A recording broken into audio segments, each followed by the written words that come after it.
Ah, this is a favorite one. You are given a linked list that may have a cycle. What does that mean? It means that one of the internal nodes in the linked list points to one of the nodes in the linked list itself. So, when you would try to traverse this list, you will do a node dot next dot next dot next, and then one of the nodes will point to one of the internal nodes. So, this list will never end. It doesn't have a null pointer. And this is called a cycle. So, this question is a very important interview question because it helps to assess if you are clear with the concepts of linked list. Hence, if you're new to linked lists, I would highly recommend you to check out my introductory videos. Hello friends, welcome back to my channel, a place where we explore the life of technology and make programming fun and easy to learn. Today, we would be solving the problem linked list cycle on LeetCode. First, I will explain you the problem statement and we will see some sample test cases. Next, we will try to solve the problem using a brute force approach and see why that is not desirable. Going forward, I will show you a demo and try to simplify this problem and come up with an efficient solution.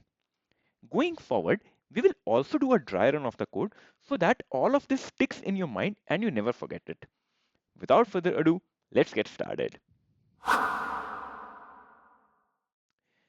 Okay, so let us first make sure that we understand the problem statement correctly. And what could be a better way to understand the given sample test cases? Let us look at our test case number 1.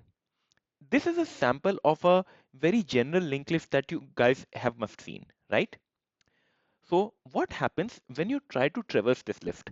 You start from the head pointer, then go to the next pointer, then do a next again, then do a next again, then you do a next again, and you reach null ultimately, right?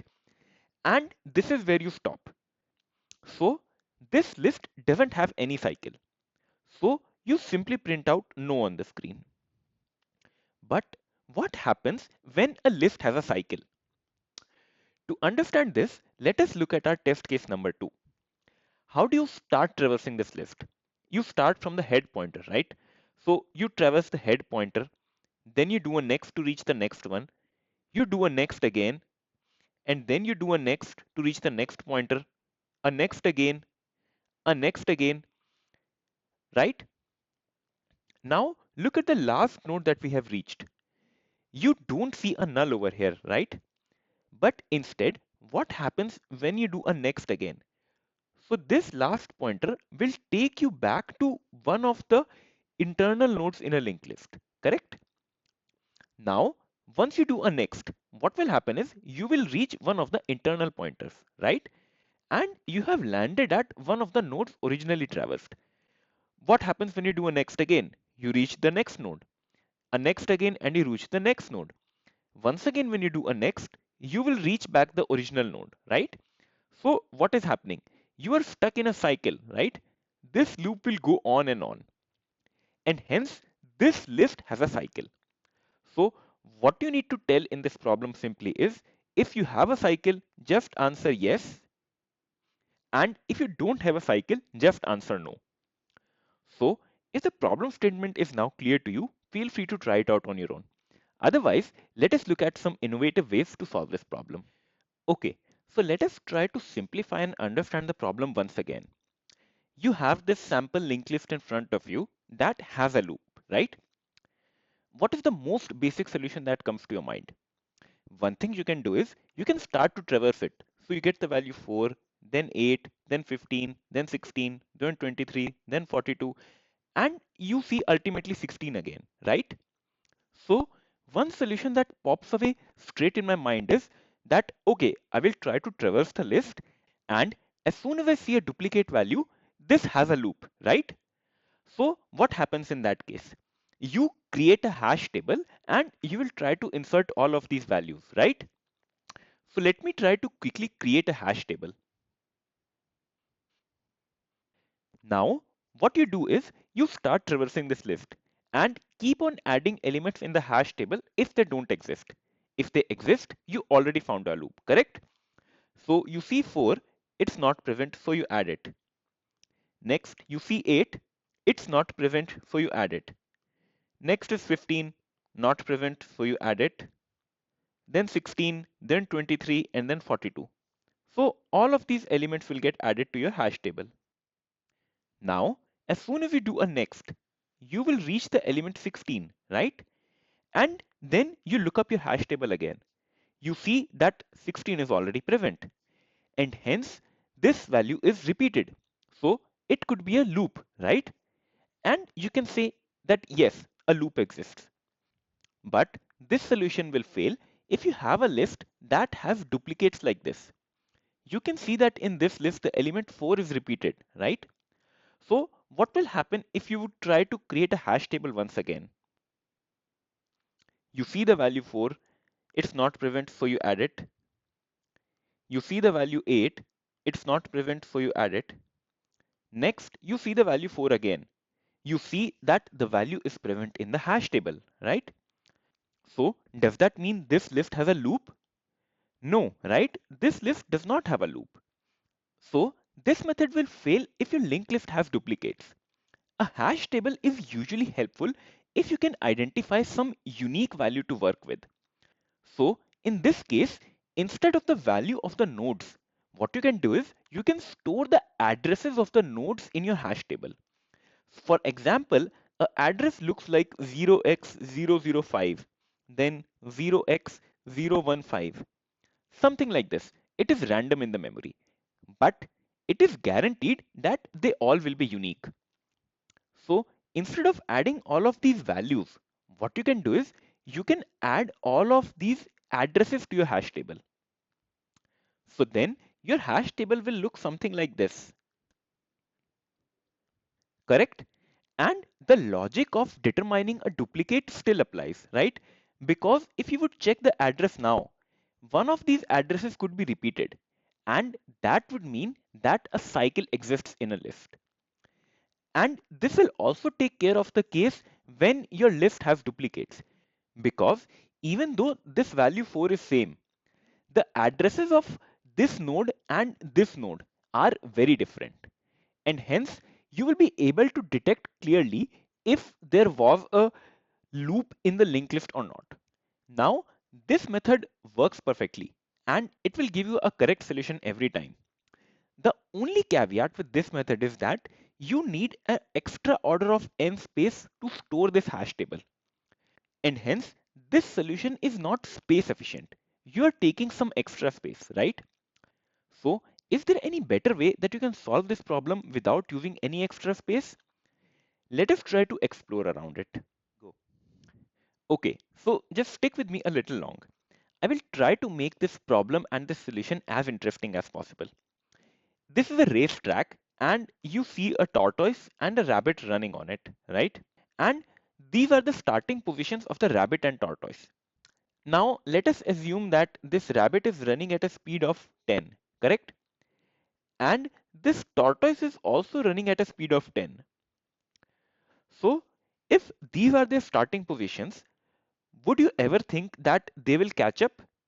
No, right? Because in the time the rabbit moves over here, the tortoise will move this distance, correct? And when the rabbit moves over here, the tortoise will also move some distance. Since they both are moving at the same speed, they will never meet, right? If the initial distance was 5 kilometers between them, this distance will remain same throughout the track, right? So let us try to change things a little bit. Instead of rabbit moving at the speed of 10, let us say the rabbit is moving at a speed of 20. That means the rabbit is moving at a double speed. So what happens now? In some time, when the tortoise has moved a distance x, the rabbit is going at a double speed, right? So the rabbit will have covered a distance 2x.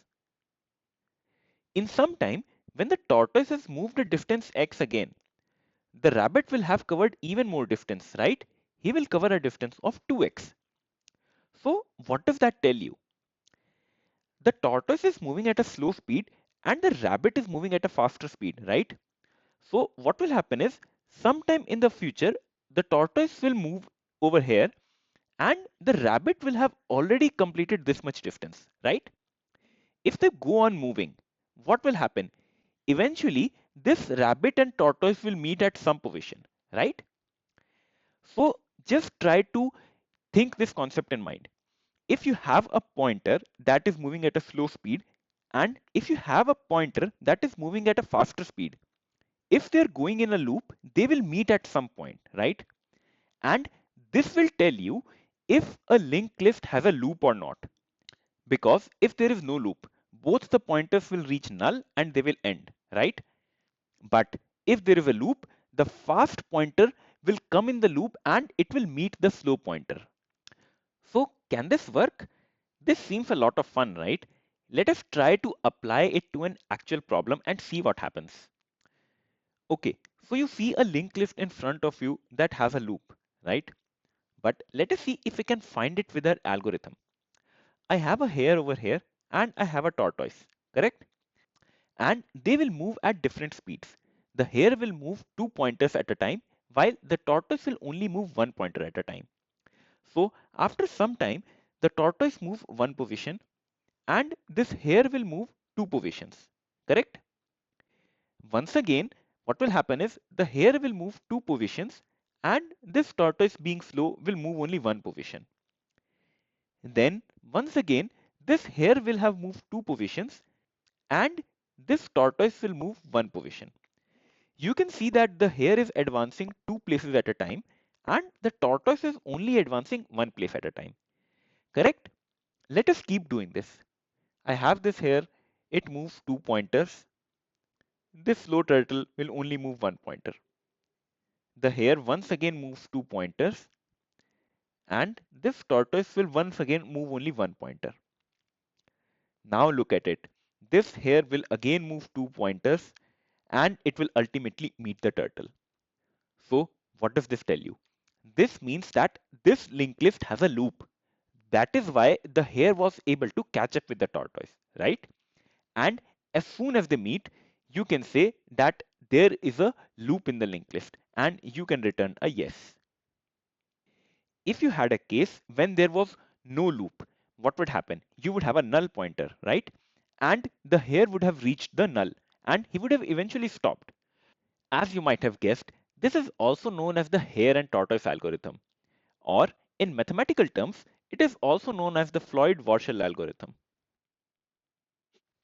Now, let us quickly do a dry run of the code to see how it works. On the left side of your screen, you have the actual code to implement this solution. And on the right, let us take up a sample linked list that has a loop. So what we do is we pass in the head of this linked list as an input parameter to the function. Next, what you do is you start a slow pointer and a fast pointer. You remember these are the hare and tortoise that we're talking about. So the slow pointer is the tortoise and the fast pointer is the hare. Next, what you do is you start a while loop. That means you have to continue this loop until both of these pointers meet or one of them reaches null.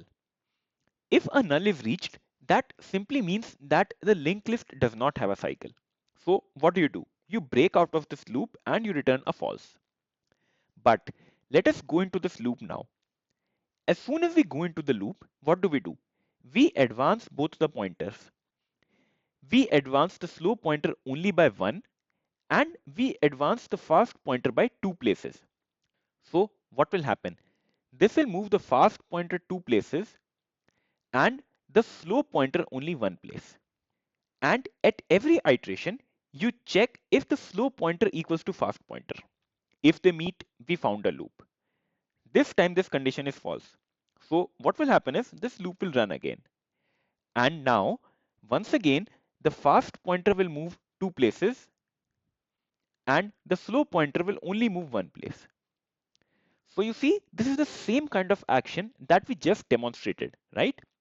Eventually, when this loop will continue running, both the pointers will meet and we will return a true. A true means that there was a cycle in the linked list.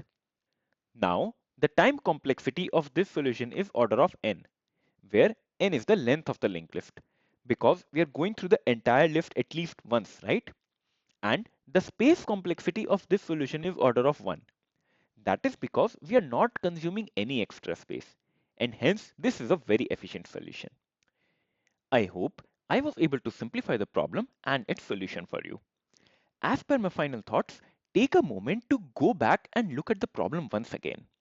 In this problem, you are just required to detect if there is a cycle or not. You can easily assume that your interviewer can come up with a follow-up question, right? Right now, you just have to find if there is a cycle present. Your interviewer can also ask you, can you find the node where this cycle starts, right? This is an interesting thought and try to come up with a solution. Let me know all your thoughts in the comment section below and what innovative methods can you come up with. I would love to discuss everything with you guys. You would be also glad to know that a text-based explanation to this content is available on the website studyalgorithms.com. I am including a link in the description below in case you want to check it out. It's a pretty handy website for all your programming needs. As a reminder, if you found this video helpful, please do consider subscribing to my channel and share this video with your friends. This motivates me to make more and more such videos where I can simplify programming for you. Also let me know what problems do you want me to solve next. Until then, see ya.